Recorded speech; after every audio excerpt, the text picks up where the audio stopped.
pessoal, tudo bem?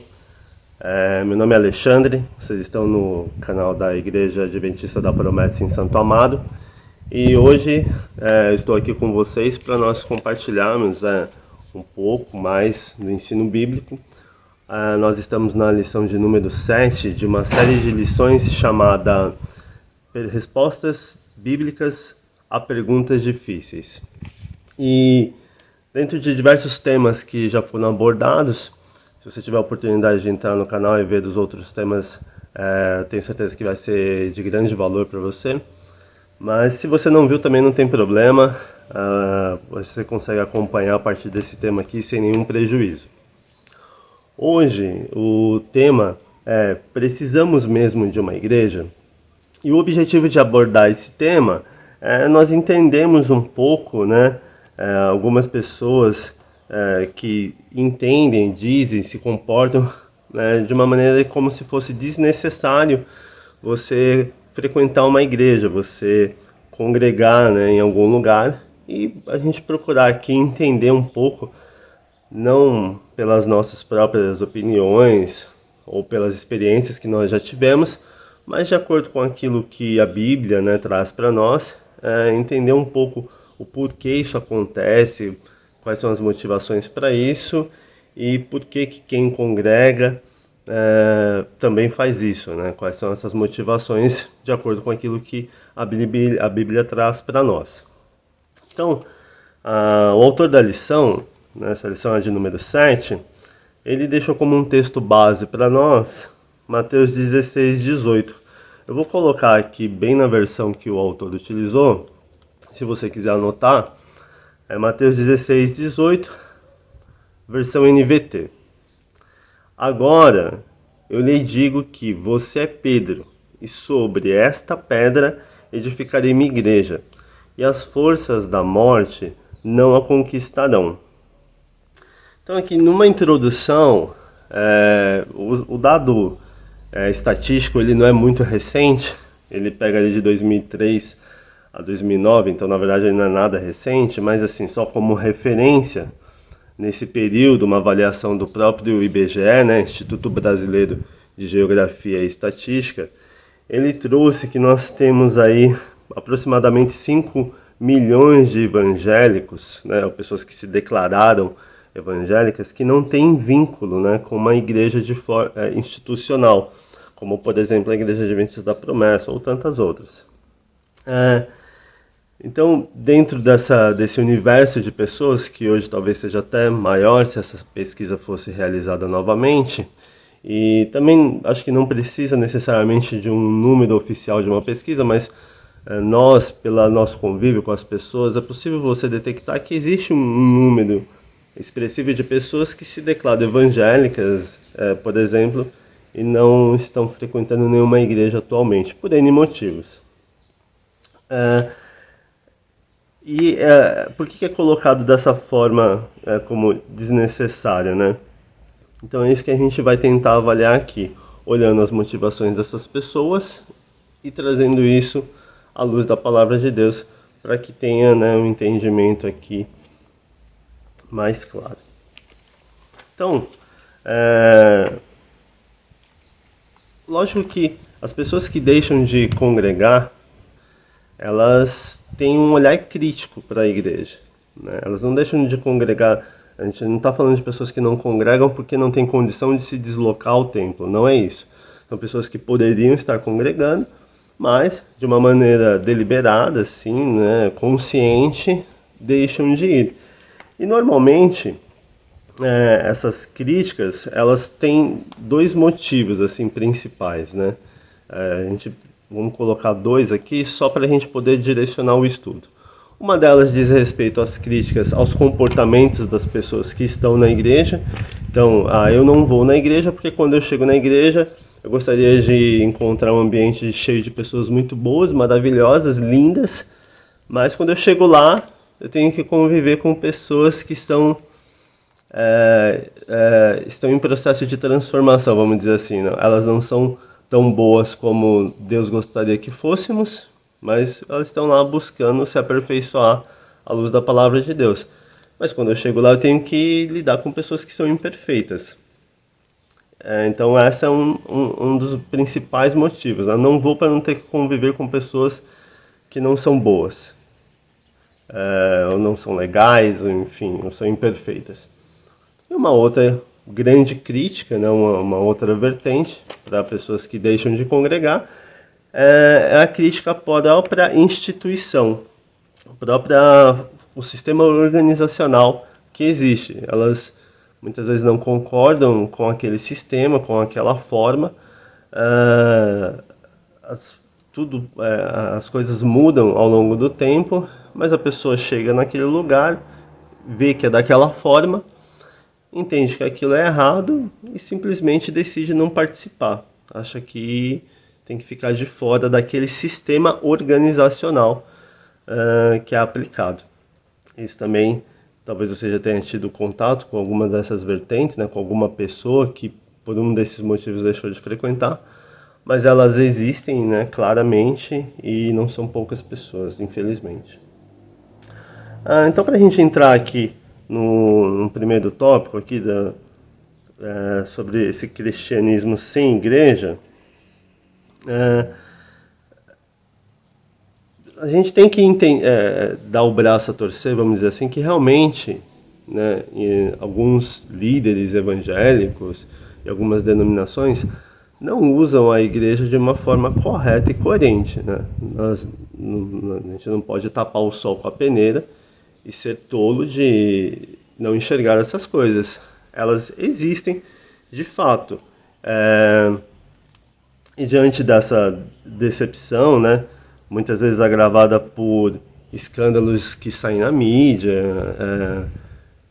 potencializado às vezes por escândalos financeiros também, né, desvio de verba, por exemplo, as pessoas acabam se distanciando da igreja, da comunidade, e entendem que longe de lá pode ser possível manter a sua fé.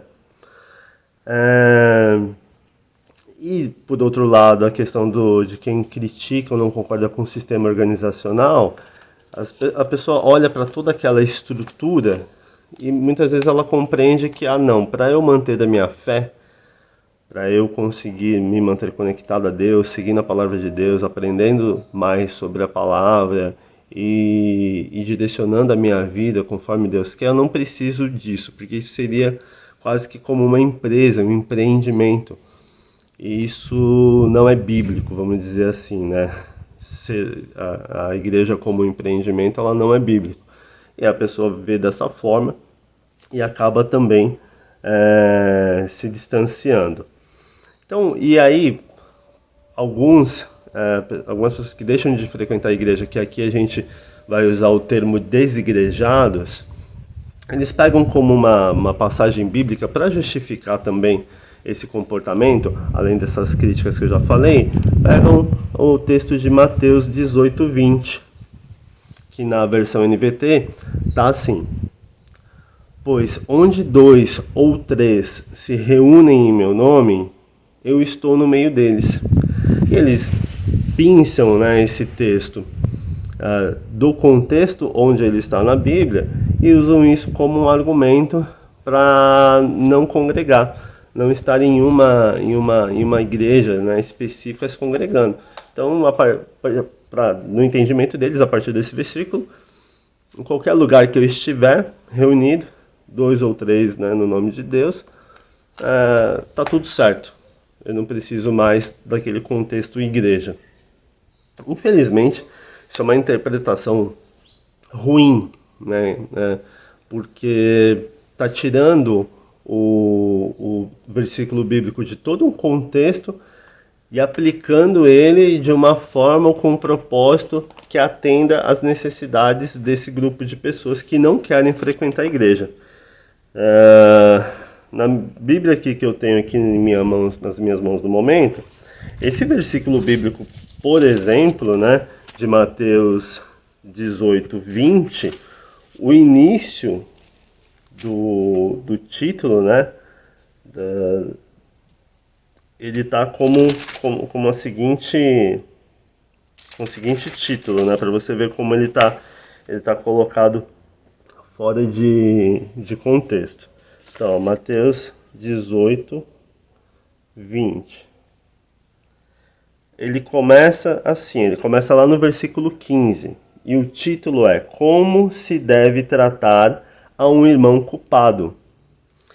E aí, a partir de Mateus 18, 15, a Bíblia vem discorrendo sobre diversas formas como você deve tratar esse assunto, né? Quando há um irmão culpado. E lá no final, no verso 20, ele dá essa orientação. Porque onde estiverem 2 ou 3 reunidos em meu nome, ali eu estou no meio deles. Então é dentro desse contexto que esse versículo está. Em momento nenhum, ele tem uma aplicação aqui dentro da Bíblia, onde ele está inserido, de que você não precisa ou não deve congregar. Não deve estar reunido dentro de uma igreja. Então, infelizmente, é uma interpretação equivocada. Então, vamos seguir aqui em frente. O cristianismo com igreja. Aí pegando uma outra vertente, que seria a vertente, seria a opinião daqueles que congregam, aqueles que frequentam, né? Por que frequentam? Porque seria essa uma abordagem mais correta? Então, primeiro, porque o próprio Jesus foi ele quem trouxe esse nome, né? Trouxe essa especificação, essa denominação de igreja, né? Citou igreja dentro da sua vida. E aonde está isso, né? Para você poder anotar e consultar depois. Em Mateus 16, 18. Então, vou até pegar aqui para ler com vocês. Mateus 16, 18. Acho que fica bem melhor. Então tá assim, Mateus 16, 18. Também eu te digo que tu és Pedro, e sobre esta pedra edificarei a minha igreja, e as portas do inferno não prevalecerão contra ela. Então aqui Jesus já dá uma dica, né? Já acende uma luz aqui. Opa, existe uma forma, né, de se organizar, de se reunir, que ele dá o nome de igreja. Então, quando é citado lá em Mateus 16, 20, pois onde 2 ou 3 se reúnem em meu nome, eu estou com ele, essa reunião de pessoas, Cristo está dando o nome de igreja. Que é hoje a forma como a gente continua, graças a Deus, chamando. Jesus segue ali, se você for puder depois ler em Mateus 16, 19, ele usa 2 verbos, né, fala sobre ligar e desligar. Então, essa reunião de 2 ou 3 pessoas que quando se reúnem no nome dele é chamado de igreja. Quando ele fala ali sobre o verbo ligar e desligar, o que ele está querendo dizer? É que está propondo que a forma ali, quando nós nos reunimos no nome dele, 2 ou 3, e demos o nome de igreja, as coisas ali sejam ensinadas. Ensinadas para quê? O verbo ligar e desligar, o verbo desligar quer dizer que o desligar eu estou dando permissão, autorização, e o ligar eu não estou concedendo permissão. Então eu vou direcionando, né, o ensino da palavra de Deus, mostrando para a comunidade, para a igreja, quais os melhores caminhos a serem seguidos e os melhores caminhos a não serem seguidos. Esse é o contexto ali e o que significa esse verbo ligar e desligar em Mateus 16, 19. E dessa forma, né, nessa reunião e com esse ensinamento, vai sendo apresentado a todos qual é a vontade de Deus. Então, se o próprio Cristo citou a igreja, né, como uma forma correta de reunião das pessoas que creem nele. Então, existe um compromisso de Deus com a igreja, com essa forma de se reunir. Isso também deveria, né, tem que nos motivar a estarmos reunidos, né, dentro da igreja. É lógico que a igreja não são as paredes, os tijolos, aquilo ali é um prédio, né? Uma igreja é um prédio, é uma construção. A igreja é feita de pessoas. E as pessoas, elas são imperfeitas. E elas são imperfeitas em todos os lugares. Aqui a gente está falando sobre igreja, mas você, no seu bairro, na igreja, na empresa que você trabalha, na escola que você frequenta, ou entre seus familiares, você sabe tão bem quanto eu que as pessoas são imperfeitas, têm as suas falhas e cometem seus erros. E na igreja não é diferente. Talvez elas cometam falhas diferentes do que as falhas que existem no trabalho, na escola, enfim, no bairro, na vizinhança, mas são pessoas falhas, passíveis de erros, mas são pessoas que estão ali, têm que estar ali, né, ou deveriam estar ali, com o propósito de se aperfeiçoar e de melhorar à luz da palavra de Deus. Então, por mais que a gente conviva dentro da igreja com pessoas que estão buscando, né, melhorar, né, conforme a Bíblia nos orienta ou nos ensina, nós estamos nesse processo. E é normal que você conviva com falhas de algumas pessoas, e é normal também que nós cometamos falhas, que eu cometa falha, que você cometa algumas falhas. E as pessoas também que estão ao nosso redor, se tiverem essa consciência, né, de que a igreja é feita de pessoas imperfeitas, entenderão suas falhas e nos auxiliarão, né, nós nos auxiliaremos uns aos outros para melhorarmos. E aí, nesse sentido, eu queria deixar aqui com vocês a leitura de Colossenses 3,13, que fala assim. Vamos pegar do Colossenses 3,12, o 12 e o 13, que aí acho que fica melhor. Visto que Deus os escolheu para ser um povo santo e amado, revistam-se de compaixão, bondade, humildade, mansidão e paciência. Sejam compreensivos uns com os outros e perdoem quem os ofender. Lembrem-se de que o Senhor os perdoou, de modo que vocês também devem perdoar. Então aqui fica claro que no nosso convívio vai ter dificuldade de relacionamento. Ninguém está dizendo que não vai ter. Haverá, mas dentro dessas orientações é possível, é totalmente possível nós convivermos dentro do ambiente de igreja e convivermos bem. E não só nós convivermos bem, mas essa convivência dentro desses parâmetros que eu acabei de ler para vocês aqui, em Colossenses 3, 12 e 13, isso acaba se refletindo para outros aspectos da nossa vida, para outros momentos da nossa vida. Então não só a gente vai conseguir viver melhor dentro da igreja, na reunião realizada dentro da igreja com os nossos irmãos, mas também fora dela. No trabalho, na escola, no bairro, enfim. Isso vai se espalhando, né?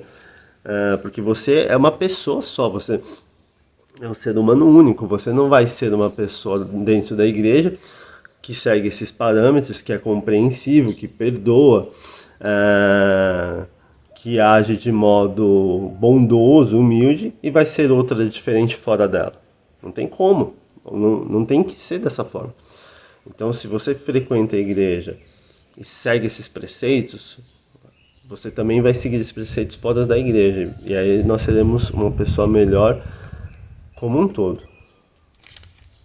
Então, vamos seguir. Um outro detalhe aqui, eu não vou deixar ler tudo aqui para vocês, porque é muito extenso, mas no livro de Atos, existem várias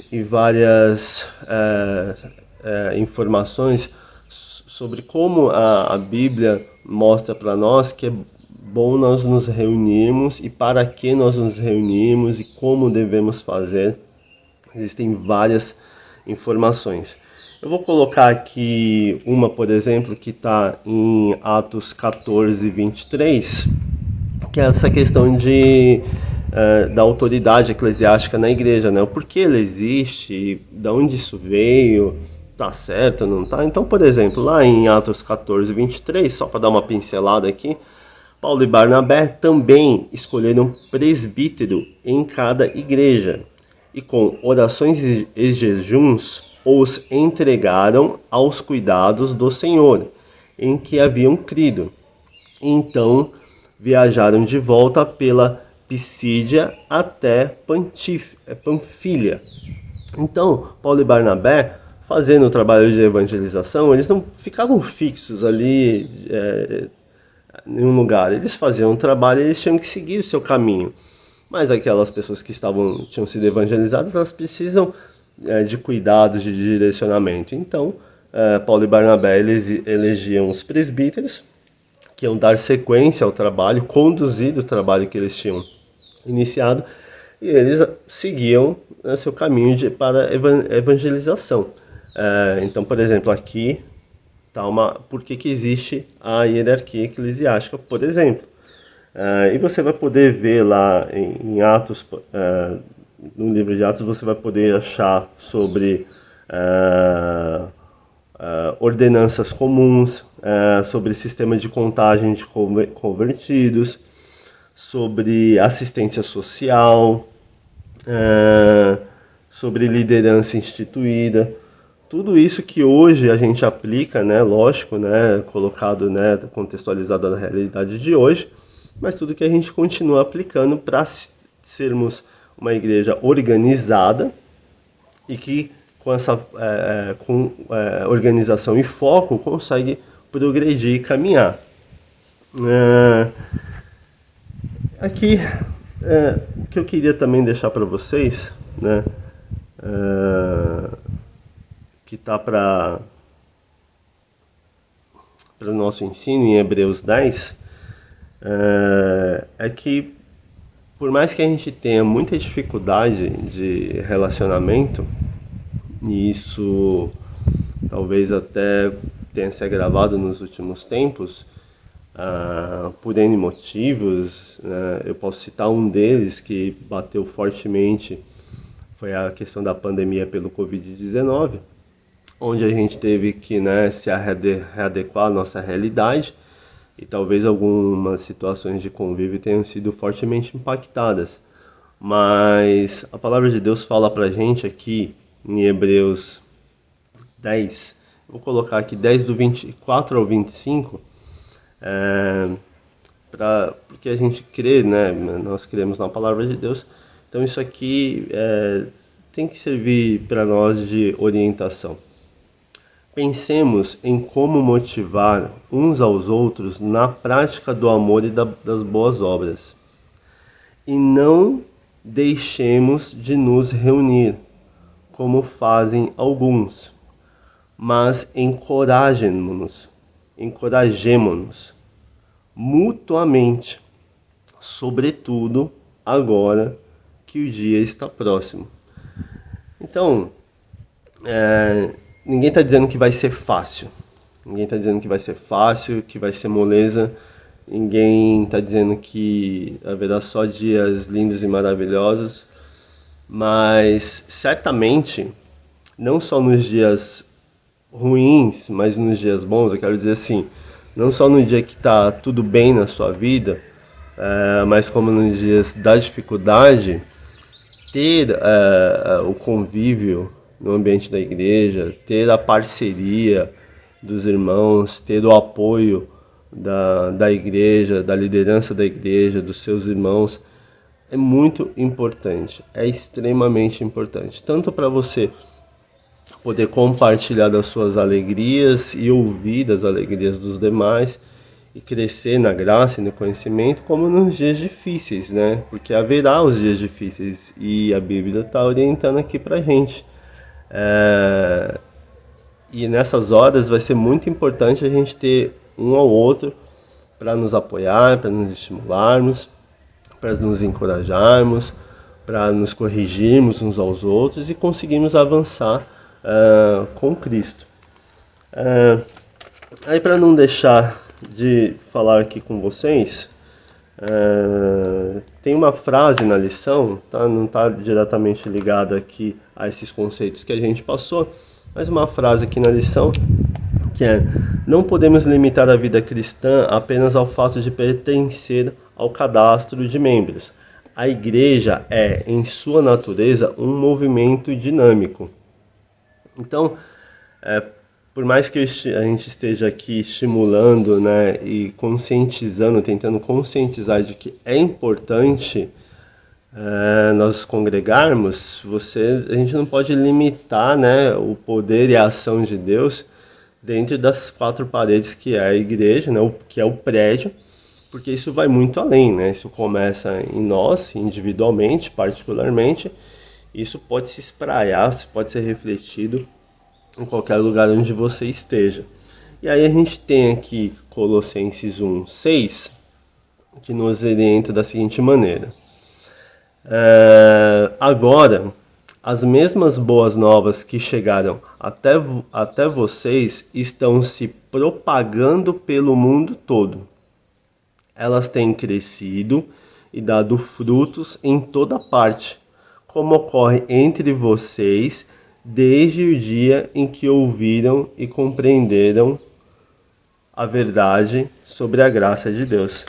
Então, a igreja é importante, essa reunião é importante, mas ela não se limita só a isso, né? A gente faz as reuniões, compartilha o ensino bíblico, como a gente está fazendo agora, as ministrações do louvor, a pregação da palavra, em tantos outros momentos, mas isso precisa e deve ser refletido mundo afora, onde quer que a gente vá, e é isso que a Bíblia está dizendo.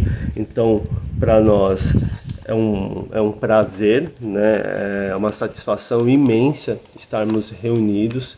Isso motiva a gente demais, traz ensino, dá a oportunidade da gente nós convivermos, trocarmos experiências, sermos ensinados, ensinarmos também, né? Compartilharmos com as experiências que já tivemos com aqueles que são mais novos, que estão chegando, e isso vai reverberando pela nossa vida, onde quer que nós estejamos, para que o nome de Deus continue sendo, né, divulgado, pregado e mais pessoas possam se salvar.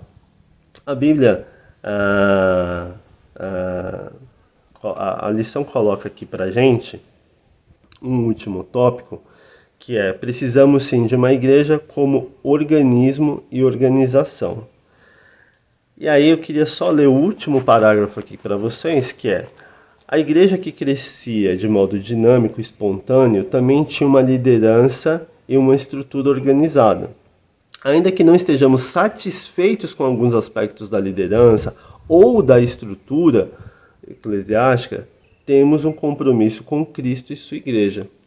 Então, meu querido, se as pessoas têm falhas, as pessoas têm momentos bons e ruins, eu e todos os meus irmãos em Cristo, certamente nós falharemos em algum momento, mas nós temos um compromisso, uma vontade inegociável de querer melhorar à luz da palavra de Deus, crescermos na graça e no conhecimento e poder ser melhor não só diante de Deus, mas uns com os outros.